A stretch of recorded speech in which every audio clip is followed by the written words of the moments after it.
George was driving down the empty highway, the monotony of the night making him restless. The silence was broken only by the constant hum of the engine and the occasional thuds as the truck hit bumps in the road. He glanced at the GPS, which blinked as it searched for a signal, but there was none. The road stretched endlessly before him, like a tunnel with no end in sight. The radio, which had been playing low music, now transmitted only static.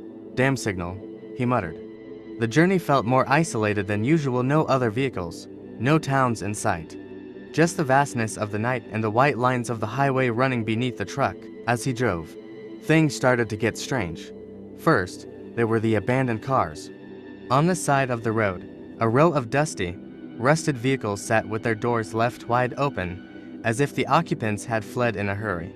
George slowed down, an uneasy feeling creeping in. Something was terribly wrong with this scene.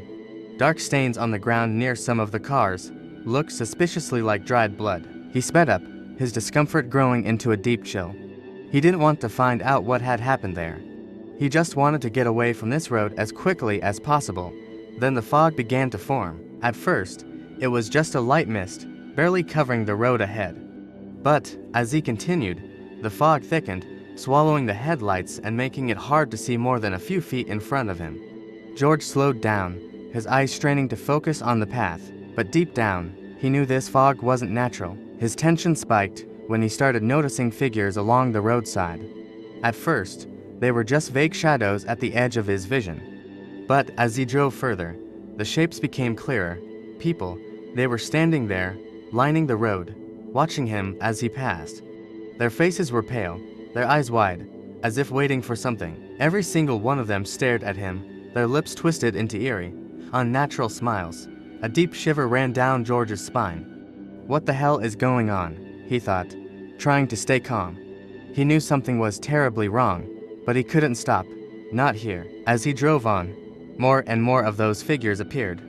Some were standing dangerously close to the road, just barely outside the reach of his headlights. They stood perfectly still, with those same frozen smiles and vacant, staring eyes. It was as if they were waiting for him. George began to sweat, his hands gripping the steering wheel tighter. The silence of the road, combined with those unnerving faces, was almost unbearable. Finally, he spotted the fork in the road that would take him back to the main highway. Relief surged in his chest, and he felt a flicker of hope when he saw the faint lights of a wider road ahead. He just needed to get there. But as he approached, more figures emerged from the fog. This time, they were directly in his path. Dozens of them, with those same grotesque smiles, their eyes bulging wide open. They formed a barrier across the road, as if they had been waiting just for him, ready to stop him from leaving. Some of them even reached out toward the truck, their long, bony fingers stretching toward him.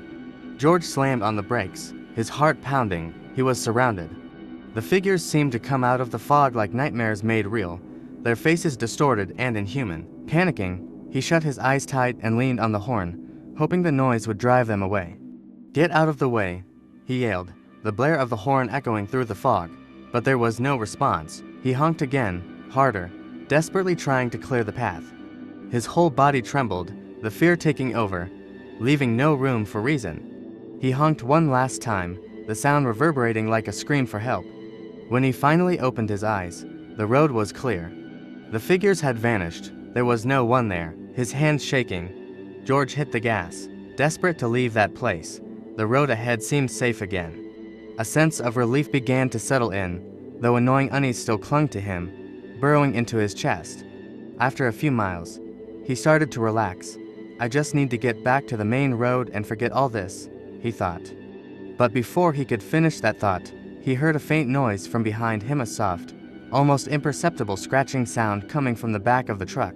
George froze. There was something in the cargo hold. He tried to ignore it, but the sound came again, louder this time, closer.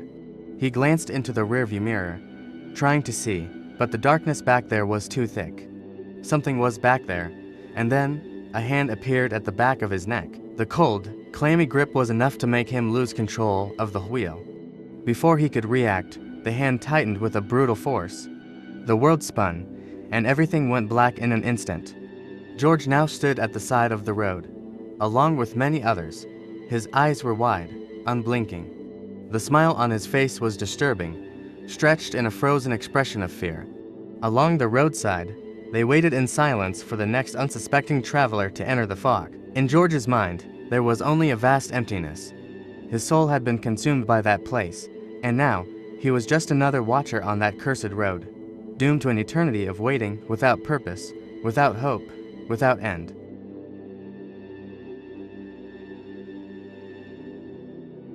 The dashboard clock read 11:47 p.m. Lucas gripped the steering wheel tightly, the monotonous hum of his car's engine echoing through the deserted road. Darkness swallowed the asphalt ahead, with only the white line in the middle of the lane guiding him through the emptiness. The last town had been left behind over an hour ago, and the GPS indicated 3 more hours to his destination. He was tired, his eyelids heavy, but he needed to get there. The isolation of the road was both relaxing and unsettling. When he saw the headlights in his rearview mirror, Lucas felt a momentary relief. He was no longer the only one on this endless road. The vehicle behind him seemed to be maintaining a constant speed, gradually closing the gap, but without urgency. Lucas continued driving, not paying much attention. It was when the headlights grew stronger and closer that he began to feel uneasy. The truck seemed glued to the back of his car, blinding his mirrors with its bright lights. He eased off the accelerator, signaling for the truck to pass. Nothing. The driver simply kept the same distance, forcing Lucas to remain constantly alert. Must be in a hurry, he thought, pressing the accelerator to distance himself. But the truck matched his speed. Now, Lucas could hear the heavy rumble of the engine behind him, like a hungry beast. His heart began to race. He glanced in the rearview mirror again. That giant vehicle was following him like a shadow, its lights burning brighter, almost inside his car. Something was wrong, very wrong. Lucas began to truly accelerate, his sweaty palms barely gripping the wheel. The speedometer climbed rapidly, 100 kilometers per hour, 120 kilometers per hour. Still, the truck wouldn't fall behind. It remained there, a threatening presence, pulsating with intention. What the hell does this guy want? He tried to devise a plan. There was nowhere to go. The road was a straight line for miles, with no gas stations or visible exits. His phone, tossed onto the passenger seat, had no signal. He picked it up, but the connection symbol remained empty. He looked back again, and for a split second, it seemed the truck had gotten even closer. Lucas pushed the accelerator to the floor. 140 kilometers per hour. The car began to shake, but the truck seemed unfazed, closing in relentlessly. The tension was palpable now, as if each second was being counted down to something terrible about to happen. Suddenly, the truck surged forward, pulling alongside Lucas's car. He finally caught a glimpse of the cabin's outline. It was a massive, dirty vehicle, with headlights that looked like the eyes of a lurking beast. But what terrified him most was the brief glimpse of the driver. A burly man, wearing a filthy cap, his eyes fixed on Lucas. The grin he gave was something out of a nightmare, a wide, cold smile, like someone who had already decided the fate of their victim. Without warning, the truck lunged to the side, forcing Lucas to swerve sharply. The car's wheels nearly left the pavement, kicking up dust and causing the vehicle to skid. He corrected the steering at the last moment, cold sweat running down his back. The truck fell back behind him, like a predator toying with its prey. Panic morphed into pure terror. Lucas didn't know what to do anymore. There were no exits, no place to hide, and the psychopath was playing with him, waiting for the right moment to strike. He pressed the accelerator again, but the truck remained relentless, getting closer. Then he saw something ahead. An intersection, a small turn to the right. A glimmer of hope. He took a deep breath and calculated the exact moment. As he reached the turn, he jerked the wheel hard. The tires screamed against the asphalt, and the car nearly rolled, but he managed to enter the side road. For a moment, he thought he had escaped. The truck had passed straight ahead. He slowed down, his heart pounding, his eyes filled with relief. The darkness on the side road was even more intense, but Lucas felt safe. Or so he thought, until the headlights appeared again in the rearview mirror. The truck had come back, and it was closer than ever. Lucas tried to accelerate once more, but panic consumed his mind. He could hear the heavy engine roaring behind him, closer and closer, more menacing. The white lights flooded the inside of the car, blinding him. The impact was brutal. The truck slammed into the back of Lucas's car with a force that sent him spiraling out of control. The vehicle veered off the road, rolling 3 times before landing in a ditch. Glass shattered, and everything went blurry for Lucas. The pain was intense, but he was still alive. He tried to move, but he was trapped in the car, upside down. The sound of the truck faded into the distance. Absolute silence enveloped the night. For a moment, he thought the driver had gone away, given up. But then he heard footsteps. Heavy, slow footsteps approaching. The door of the car was ripped off with brutal force. The truck driver was there, his face illuminated only by the distant headlights. He knelt beside Lucas, grinning once more. Without warning, the man grabbed Lucas by the arms and yanked him out of the car with chilling brutality. Lucas felt a sharp pain spreading through his body as he was dragged across the dirt, unable to resist. The sound of the man's boots scraping against the asphalt mingled with his muffled cries. The cold hit him immediately, slicing through his skin and sending chills down his spine. The brutal impact against the metal floor was crushing, and as he struggled to focus his eyes on the surroundings, he saw what was hidden inside. It was a refrigerated truck. Hanging from hooks like livestock were other victims. Lifeless bodies, some still bleeding, others with wide eyes frozen in their last moment of terror. Lucas tried to crawl away, but his muscles felt weak and numb. The driver slammed the door shut with a heavy thud, and in the cold darkness, Lucas knew that this man wasn't just chasing him, he was hunting.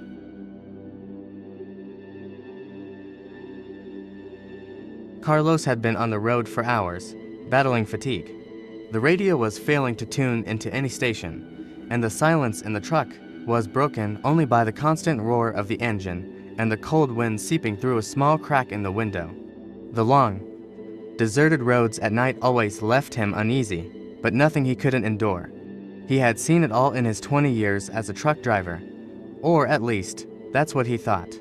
The dashboard clock blinked to 17 a.m. He was in a remote area, with no town in sight, and the road seemed to stretch endlessly ahead.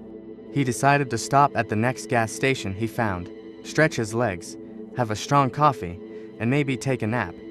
But until then, he had to hold on. That's when he saw her. By the roadside stood a solitary figure, a woman. She wore a white dress, too thin for the cold dawn. Carlos instinctively slowed down. He wasn't the type to pick up hitchhikers, especially in such a desolate stretch, but something about her made him hesitate.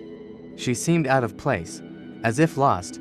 Her eyes were fixed on the ground, expressionless, yet there was something about that image that deeply unsettled him. Even against his better judgment, he stopped the truck and rolled down the window. The woman slowly lifted her head, revealing a pale, almost lifeless face.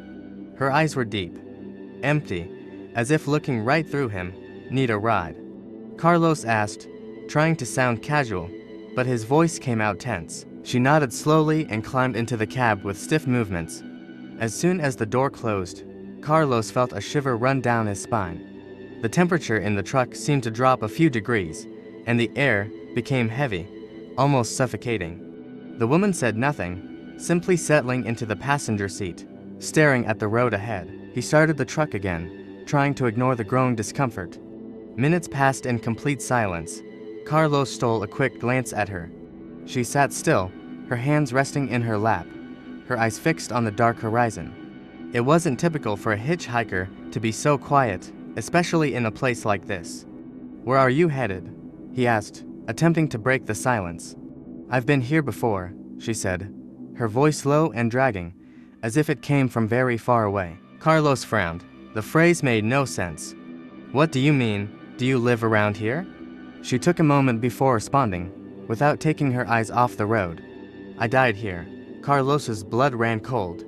He laughed nervously, thinking it was a bad joke, but the way she said it made him swallow hard. His fingers gripped the steering wheel tighter. Something was very wrong. The heaviness in the air, the cold, her behavior. Everything pointed to something he didn't want to acknowledge. "What are you talking about?" he asked, trying to keep his composure. "That's not funny." The woman slowly turned her head, looking directly at him for the first time since she entered the truck. Her eyes were deep, filled with darkness, and Carlos felt as if he were being pulled into an abyss. "I died on this road, and I'm trapped here." Before he could react, an unbearable pain surged through his chest. It was as if something was being torn from within him. Carlos tried to brake, but his arms refused to respond. His vision started to blur, the world around him darkening, while the truck continued down the road. The radio, which had been silent until then, began emitting strange noises, whispers, distorted laughter, and an inhuman voice whispering his name repeatedly. He wanted to scream, but couldn't. The woman beside him didn't move, just watched him with a slight, disturbing smile on her lips. The pain intensified, and in a flash of despair, he realized the truth. He was dying, right there, on that road. Just like her, his vision went completely dark. Carlos awoke with a start, the familiar sound of his truck's engine filling the silence. The deserted road stretched ahead, and he was alone in the cab, as if nothing had happened. He rubbed his eyes, his chest still aching, as if something were wrong. He tried to remember the last few minutes, but everything was foggy, like a bad dream. It was just fatigue, he thought, grabbing the wheel again. But something felt strange, something he couldn't explain. The cabin lights flickered, and the radio remained silent, even as he turned the dial. The feeling of unease lingered, like a shadow in the back of his mind. He looked at the dashboard, and the clock blinked to 17 a.m., exactly the same time as before. Carlos frowned, confused. How could it still be to 17 a.m.? He had been driving for over an hour, or at least, that's how it felt. Then, glancing in the rearview mirror, his heart froze. There, on the road, stood a solitary figure, a woman in a white dress. He instinctively slammed on the brakes, but before he could react, she was beside the truck, staring at him with those empty, cold eyes. "Can I get a ride?" she asked in the same distant voice. Carlos tried to scream, but no sound came out. He tried to accelerate, but his arms wouldn't respond.